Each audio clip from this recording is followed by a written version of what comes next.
story with Martha. I'll be in for Neil tonight, by the way. All right. Okay, guys, good to see you both. Good afternoon, everybody. I'm Martha McCallum. Today, a story exclusive with Marine veteran Daniel Penny's attorney.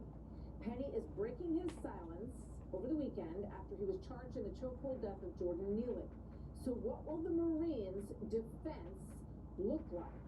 We're going to talk about that. Also here, Pete Hegseth and Karl Rove. As Republicans try to hold a line on spending in this debt ceiling issue, they're also pushing for a work for welfare program for able-bodied workers.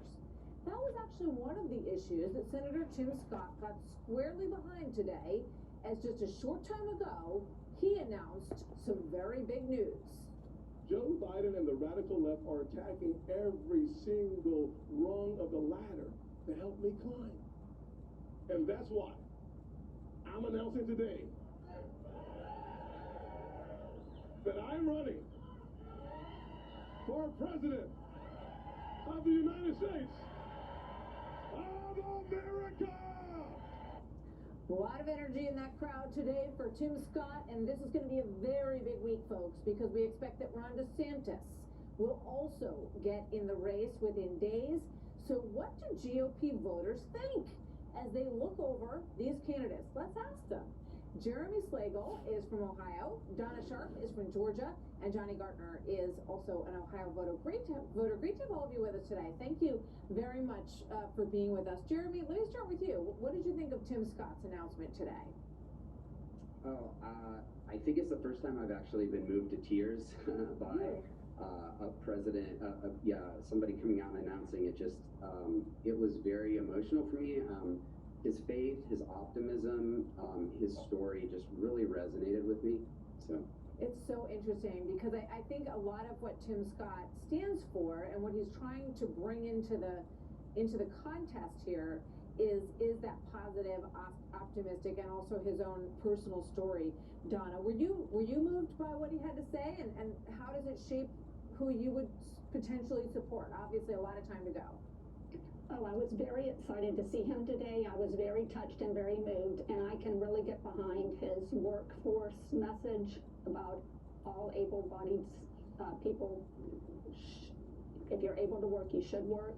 And I was very touched by his whole message, but especially that part. Interesting. All right, before we get to Jonny, let's play another piece of this. This is about 24 seconds, guys. Let's play that number one. Unfortunately, under President Biden, our nation is retreating away from patriotism and faith. The fewest people in 30 years believe that their kids will be better off than their parents. And the radical left is pushing us into a culture of grievance instead of a culture of greatness. So, Jonny, based on all that, would you consider voting in the primary for Tim Scott? Absolutely, Martha. I am just graduated from Cedarville University. There's a lot of people here in Ohio that are from around the country, and I think what troubles people my age the most, and what troubles people in the generation between me and the kind of generation that Tim Scott is in, is this lack of faith and hope in America, and the American dream story that is Tim Scott. And so I think, like he said, there's a lot to be inspired by in Tim Scott's story and in his run for president. Well, it's interesting. At one point, he said that he thought that the other side of the aisle was not happy with him running, and for a variety of reasons. I want you to watch this reaction on The View today from Sunny Hostin and Jeremy. I'll get your thoughts on it on the other side. Watch this. I don't know who his message is supposed to resonate with, actually. He's talking about victimhood and personal responsibility. I think one of the issues that Tim Scott has is that he seems to think because I made it, everyone can make it. Ignoring, again, the fact that he is the exception and not the rule. And until he is the rule, then he can stop talking about systemic racism. Clarence Thomas syndrome. Yes. Very interesting. Jeremy, what do you think about that? I'm a Christian, and the fact that he read Ephesians 3:20 today really resonated with me. That there's so much more that God can do when we allow Him to work within us. And even in the state of Ohio, I know I'm one of a couple Ohioans here on the panel, but state motto is one of the only ones that's like right out of the Bible, and it's actually with God all things are possible. And I think having somebody who is willing to trumpet that and say all things are possible, and I love the optimism in America. I feel like that's been really dwindling over the last few decades, and I'm just really excited to see someone who just wants to get in and talk about the issues and the positive impact that ladder that he talked about that was in place, that putting that ladder back in place for Okay. other people. Let me ask each of you, and then I'll come back around to you, Jeremy. When it comes to the former President Trump or potentially Ron DeSantis, how would you rank them right now, Donna, as you look at just, and also Nikki Haley, who's in the race? Donna.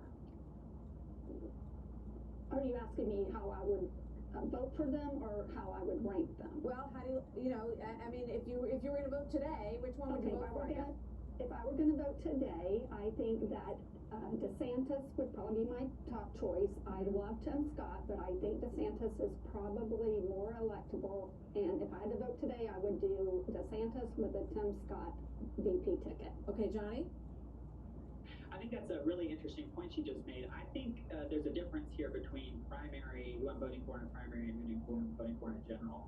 I think I'm definitely voting for a Tim Scott in a primary, and I want to see how he engages with other GOP primary candidates, how he engages with a DeSantis or a Trump on a national debate stage. But I think he's also, really qualified to take on Biden. His opportunity zones work, his work on police reform, a really great, credible national legislation that he's helped advance that have really helped build America into a strong country. And so I think those are both really strong things that put him on a really equal playing field when it comes to Jeremy, quick answer if you can, Jeremy. Go ahead. Yeah, I agree with him actually. I vote for who I like best and who resonates with me for the primary, not who I think has the best chance of winning, but I will get behind anybody, whoever ends up becoming the Republican nominee, I'll get behind them. If you had to vote today, though, Jeremy, which one would you pick? And we're not going to hold you to it, but just right now. I love what Tim Scott said today. I also like a lot of what Vivek is saying. Yeah. There's just so many good opportunities. Vivek Ramaswamy also in the race. You know what? I hope you all come back. It's fascinating to get your reaction to this, and we look forward to talking to you all again soon. Thank you very much. Thank you. Thank you, Martha. Thank you for having us on, Martha. Absolutely. Thank you for coming by. So still ahead, a